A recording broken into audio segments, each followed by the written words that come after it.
কি ঈশ্বর বিশ্বাস করেন? হ্যাঁ, আপনি কি বিশ্বাস করেন যীশু খ্রিস্ট ঈশ্বর? আমি বিশ্বাস করি তিনি ঈশ্বর, তিনি আমাদের ঈশ্বরের পুত্র। এমন কোনো কথা কি আছে সম্পূর্ণ বাইবেলে যেখানে যীশু খ্রিস্ট তারপর শান্তি প্রসাদ নিজে বলেছেন? কোনো ব্যর্থহীন বাক্য, কোনো সুস্পষ্ট উক্তি আপনার জানা মতে বাইবেলের মধ্যে যেখানে যীশু খ্রিস্ট তারপর শান্তি প্রসাদ নিজে বলেছেন যে আমি ঈশ্বর, অথবা বলেছেন আমার উপাসনা করো? যদি আপনি বাইবেলের কোনো অনুচ্ছেদ দেখাতে পারেন সুস্পষ্ট করে বলা ব্যর্থহীনভাবে যেখানে যীশু খ্রিস্ট তারপর শান্তি প্রসাদ নিজে বলেছেন তিনি ঈশ্বর, অথবা বলেছেন আমার উপাসনা করো, আমি আপনার সঙ্গে আপনার ধর্ম গ্রহণ করবো।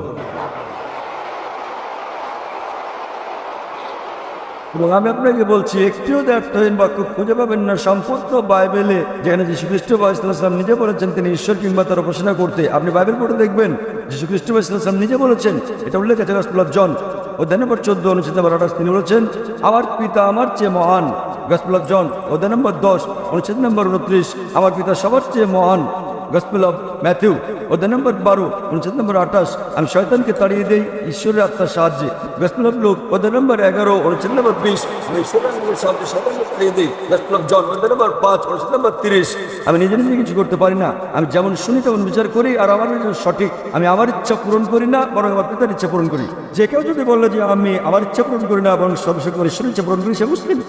যীশু খ্রিস্ট ইসলাম ছিলেন একজন মুসলিম, এটা পরিষ্কার বলে গেছে বুক অফ অ্যাক্টস অধ্যায় নম্বর 2 অনুচ্ছেদ নম্বর 22 হে ইসরায়েলগণ শোনো, এই নাজারেতের যীশু ঈশ্বর মনোনীত ব্যক্তি তোমাদের মধ্যে হতে বিস্ময় মজুদা নিদর্শন সহ ঈশ্বরটাকে করার তোমরা তার সাক্ষী। ঈশ্বর মনোনীত ব্যক্তি তোমাদের মধ্যে হতে ঈশ্বর নন, তোমাদের মধ্যে ঈশ্বর মনোনীত ব্যক্তি বিস্ময় মজুদা ও নিদর্শন সহ যা ঈশ্বরটাকে দিয়ে করার এবং তোমরা তার সাক্ষী। তাহলে যখন এটা বাইবেলে পরিষ্কারভাবে উল্লেখ আছে যীশু খ্রিস্ট ইসলাম ছিলেন ঈশ্বরের একজন পয়গম্বর কিন্তু ঈশ্বর নন, তাহলে কিভাবে আপনারা বিশ্বাস করেন তিনি ঈশ্বর?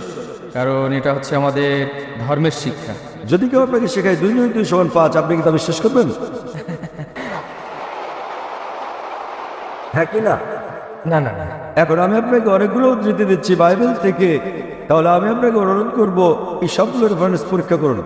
গসপেল অফ জন অধ্যায় 14 অনুচ্ছেদ নম্বর 28, গসপেল অফ জন অধ্যায় 10 অনুচ্ছেদ নম্বর 29, গসপেল অফ ম্যাথিউ অধ্যায় 12 অনুচ্ছেদ 28, গসপেল অফ লুক অধ্যায় 11 অনুচ্ছেদ 20, গসপেল অফ জন অধ্যায় 5 অনুচ্ছেদ 30, যা প্রমাণ করে যে যীশু খ্রিস্ট তারপর শান্তি পরিষদ নিজে বলেছেন যে তোমরা অনুসরণ করো শেষ পয়গম্বর নবী মুহাম্মদ সাল্লাল্লাহু সাল্লামকে এবং ইনশাআল্লাহ আপনি আরো ভালো খ্রিস্টান হবেন। আমি বিশ্বাস করি যে আমরা মুসলিমরা খ্রিস্টানদের চেয়েও ভালো খ্রিস্টান, কেননা আমরা যীশু খ্রিস্টের তার উপর শান্তি পরিষদ সত্যিকারের শিক্ষা বিষয় অনুসরণ করি তথাকথিত খ্রিস্টানদের চেয়ে। আমার প্রশ্নটা হলো, কোরআনে বেশ কিছু জায়গায় বলা আছে যে আকাশমণ্ডলী এবং পৃথিবী তৈরি হয়েছে 6 দিন, কিন্তু সূরা ফুসিলাতে বলা হয়েছে যে আকাশ এবং পৃথিবী তৈরি হয়েছে 8 দিন। এই আয়াতে আরও আছে যে পৃথিবী তৈরি হয়েছে 6 দিন আর তারপরে আকাশ তৈরি হয়েছে 2 দিন। এই কথাটা বিগ ব্যাং থিওরির বিরুদ্ধে। ভাই খুব গুরুত্বপূর্ণ একটা প্রশ্ন করেছেন। কোরআন বলছে আকাশমণ্ডলী ও পৃথিবী 6 দিনে সৃষ্টি হয়েছে, আর সূরা ফুসিলাতে বলছে 8 দিন। এটা কি পরস্পর বিরোধী? আর এটা কি বিগ ব্যাং থিওরির বিপক্ষে যায় কিনা? আমি আপনার সাথে একমত যে কোরআন অনেক জায়গায় বলেছে আকাশমণ্ডলী ও পৃথিবী 6 দিনে সৃষ্টি হয়েছে। অনেক জায়গায় সূরা আরাবের 54 নম্বর আয়াতে এই কথা বলা হয়েছে, তারপর সূরা ইউনূসের 3 নম্বর আয়াতে উল্লেখ করা হয়েছে, সূরা হুদের 7 নম্বর আয়াতে উল্লেখ করা হয়েছে, সূরা ফুরকানের 59 নম্বর আয়াতে কথা বলা হয়েছে, আর সূরা হাদীদের 4 নম্বর আয়াতে কথা বলা হয়েছে। এমনকি অনেক জায়গায় পবিত্র কোরআন বলছে যে আকাশমণ্ডলী আর পৃথিবী তিনি সৃষ্টি করেছেন 6 দিনে। এটা পার্থিব দিন নয়, এটা হলো ইয়াম, খুব লম্বা একটা সময়কাল। এই কথার ব্যাপারে আমার আপত্তি নেই। আর আমি এ ব্যাপারে একমত যে পবিত্র কোরআনে আকাশমণ্ডলী আর পৃথিবীর সৃষ্টির কথা বলা হয়েছে। সূরা ফুসিলাতে আপনি এখানে যে আয়াতের কথা বলছেন সেটা হলো 9 থেকে 12 নম্বর আয়াত। বলা হচ্ছে যে তাহাকে কি অস্বীকার করিবেই যিনি এই পৃথিবী সৃষ্টি করিয়াছেন 2 দিনে? তোমরা কি তাহার সমকক্ষ দাঁড় করাইতেছ? তোমরা কি কাউকে তাহার শরীক করিতেছ? তিনি তো জগৎসমূহের প্রতিপালক।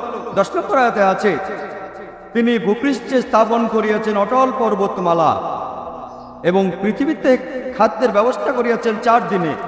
11 নম্বর আয়াতে বলা হচ্ছে অতঃপর তিনি আকাশের দিকে মনোনিবেশ করিলেন যাহা ছিল ধূম্রবিশেষ। অতঃপর তিনি উহাকে এবং পৃথিবীকে বলিলেন তোমরা উহাই আসো ইচ্ছায় অথবা অনিচ্ছায়। উহারা বলিল আমরা আসিলাম সম্পূর্ণরূপে অনুগত হইয়া। তিনি ইহা করেন 2 দিনে। তাই আপনি যদি পড়েন চিন্তা না করে 2 যোগ 4 যোগ 2 সমান 8 দিন। কুরআন এই আয়াতগুলোর শুরুতে উত্তর দিয়েছে। এখানে বলা হয়েছে যে যারা এর মধ্যে ভুল খুঁজতে যাবে তারা হবে সেই লোকগুলোর সমান যারা অন্য কাউকে আল্লাহর শরীক করে। আল্লাহ সুবহানাহু ওয়া তাআলা জানতেন যে কিছু লোক থাকবে যারা কোরআনের এই আয়াতগুলোর ভুল বের করার চেষ্টা করবে। আর এখন খ্রিস্টান মিশনারিরা এই আয়াতটা মুসলমানদের বিরুদ্ধে প্রয়োগ করে।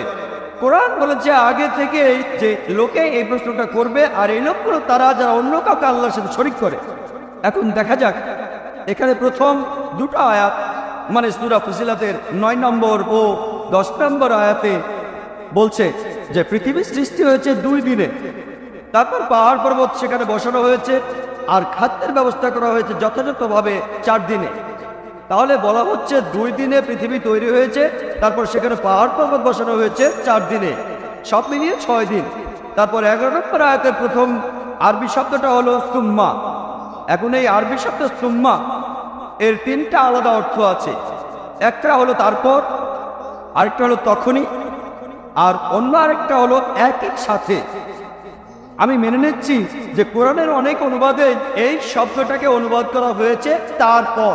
যদি সুম্মার অনুবাদ করেন তারপর, তাহলে কথাটা পরস্পর বিরোধী। অনুবাদ করেছে তারপর। আকাশমণ্ডলের সৃষ্টি হলো 2 দিনে, অর্থাৎ 2 যোগ 4 যোগ 2 সমান 8 দিন। তবে এখানে সঠিক অনুবাদ হবে, এখানে সুম্মা শব্দটার অনুবাদ হবে তখনই অথবা একই সাথে।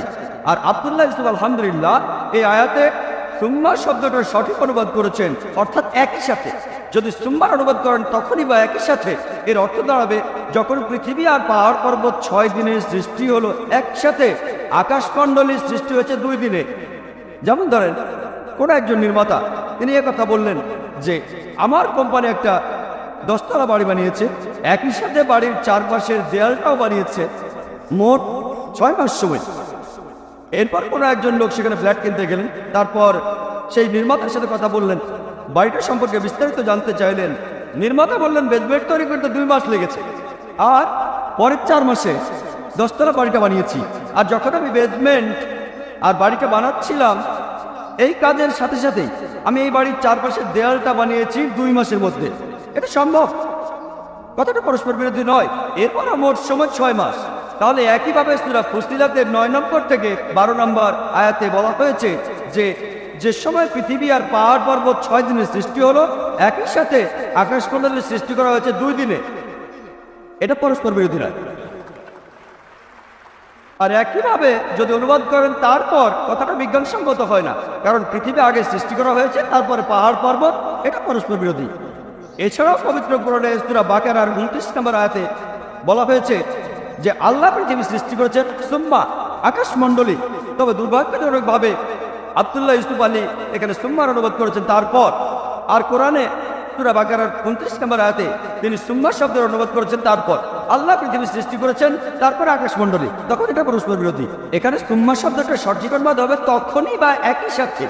যদি অনুবাদ করেন একই সাথে, তাহলে কথাটা পরস্পর বিরোধী নয়, কারণ বিজ্ঞানের থিওরি আমাদের বলে যে আকাশ আর পৃথিবী একই সাথে সৃষ্টি হয়েছে। আর সেটা নয়, কোরআনে পবিত্র কোরআনে অনেক জায়গায় আছে আমি আকাশমণ্ডলী ও পৃথিবী তৈরি করলাম, আরেক জায়গায় বলা হচ্ছে আমি পৃথিবী ও আকাশ তৈরি করলাম। সবশেষে আমি পবিত্র কোরআনের সূরা আম্বিয়া 30 নম্বর আয়াতের কথাটা উল্লেখ করছি। أولم ير الذين كفروا أن السماوات والأرض كانتا رتقا فافتقناهما। অবিশ্বাসীরা কি ভাবিয়া দেখে না আকাশমণ্ডলী ও পৃথিবী মিশিয়া ছিল, আমি উভয়কে পৃথক করিলাম।